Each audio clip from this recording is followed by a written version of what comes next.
you still struggle to get it. It's been over 2 weeks now, hasn't it? And I'm still struggling to get it. What is it, you might ask? I think you kind of know the answer already. Why did the North vote Tory? Why did working class people vote Tory? Why did it happen?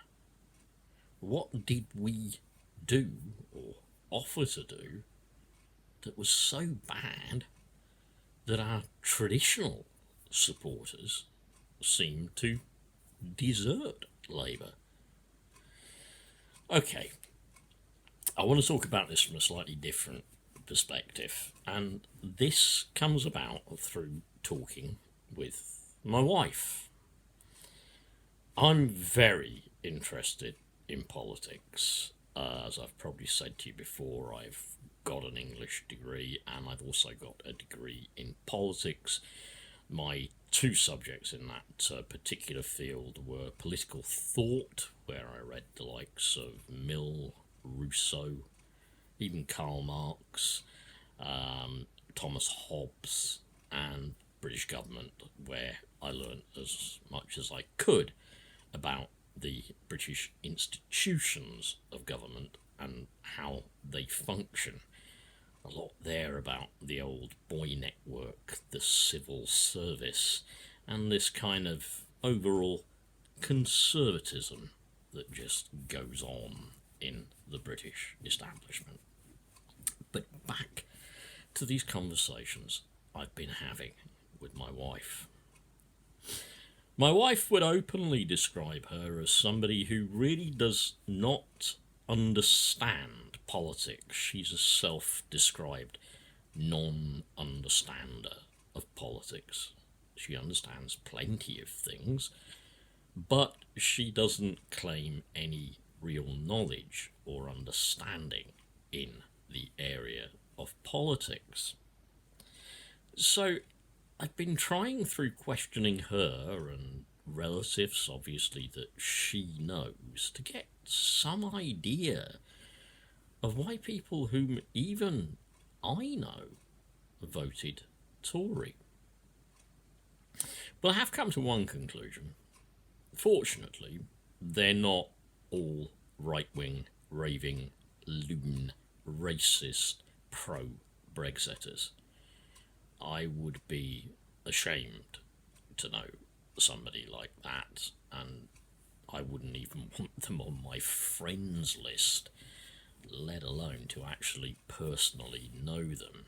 This bearing in mind, obviously, that I am of mixed descent, and so is my niece by my second marriage, who will turn 16 in 2020. So looking at those kind of people and trying to get, sort of via my wife and via various conversations, what it was that made them put their cross in the Tory box.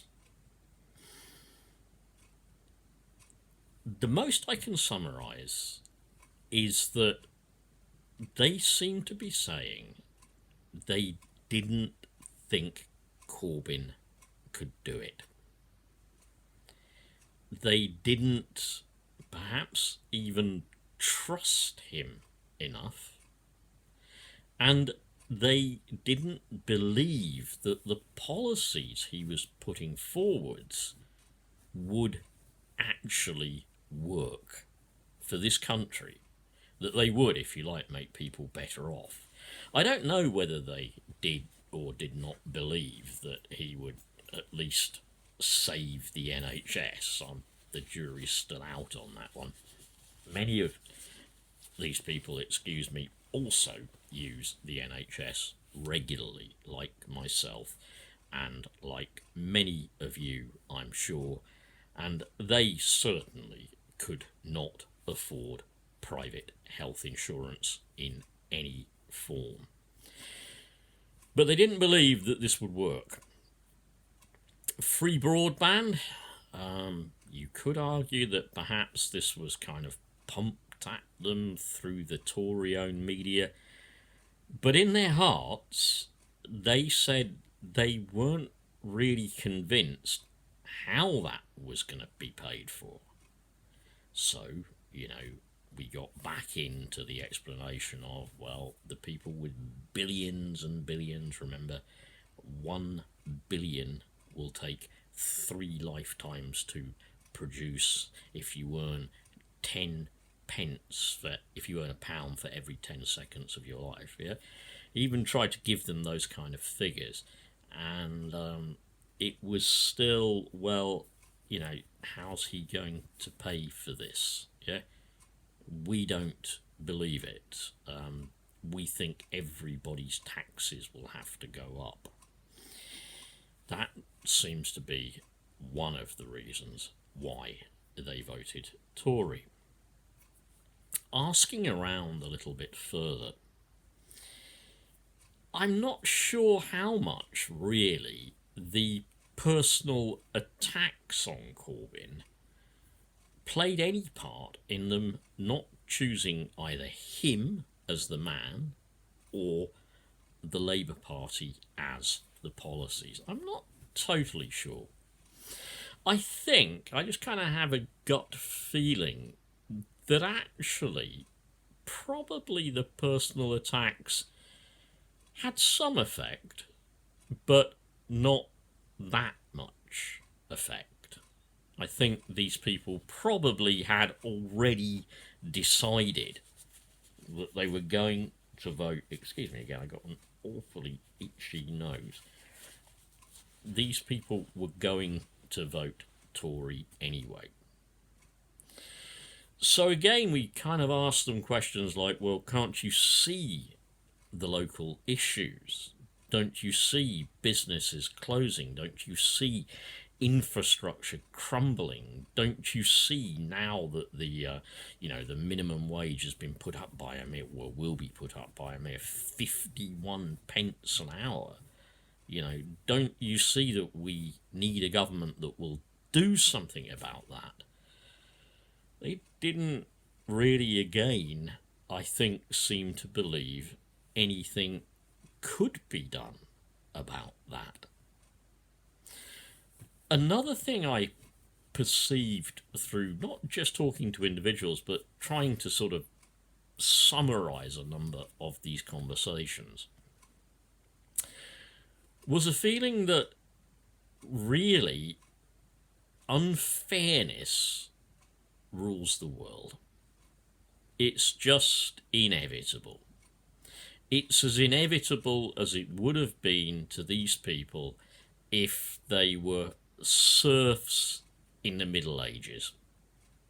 I really had the feeling that they believed that it was almost a kind of law of nature, almost a kind of law of survival, that people got to the top, they grabbed as much as they could grab. It was almost like, doing the trolley challenge in the supermarket when they gave you an empty trolley and they put you outside the doors and they went, ready, steady, go, and supermarket sweep. You went round absolutely as fast as you could, knocking over the cans of beans, bashing into the displays, crashing into the freezers, and you got everything that you could into that trolley in X number of minutes, and hopefully you got the most. I had a feeling that they thought that it's kind of natural to fight for life. Yeah, these discussions often went further. They went back into, they went back almost as far as to survival of the fittest.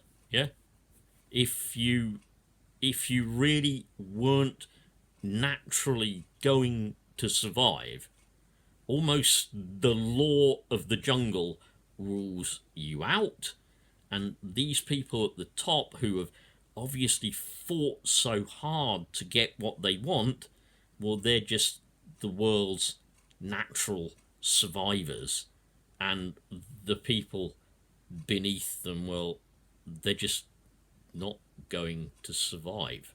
Yeah? That's an incredibly brutal truth. It's an incredibly brutal truth. It's so depressing to find out.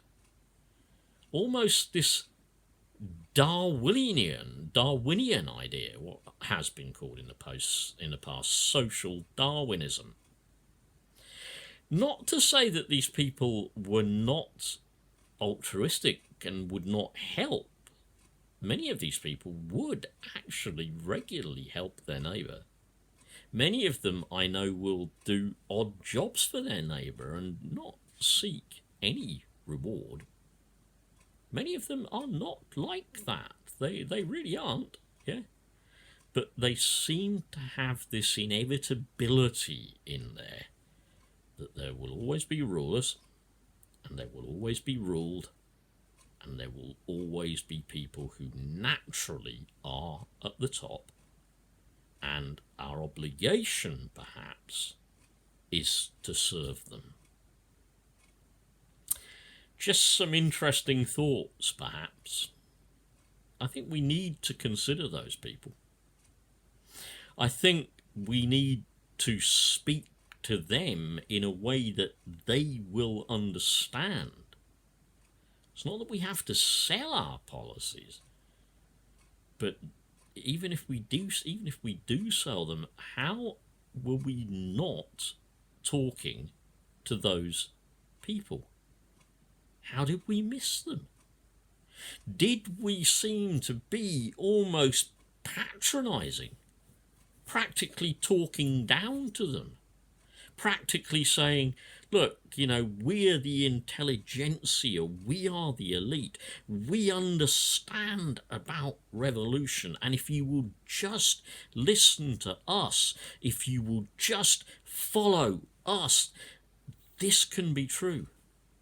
You can have these things and they can be fairly and equally distributed. Did we sound like that as an alternative to this kind of social Darwinism thing? Was the alternative kind of worse for them than what they've already got? Did they vote Tory because they felt it was a natural thing to fight for survival? Did they vote Tory because they voted for the winners in the fight for survival? Did they see us as socialists as the losers? I wonder why. Look, this is nearly 15 minutes, but do give me your views. I feel quite philosophical doing this one. I've been trying to analyse, but clearly we in Labour, for I'm still in the party, don't honestly know for how long, but I'm still in the party, yeah, think we have to do more than just start blaming and shaming. We need to understand questions like this, because these people I'm talking about who voted Tory were very ordinary, decent people. Thank you, friends, and that may be my last video of 2019. So, happy 2020.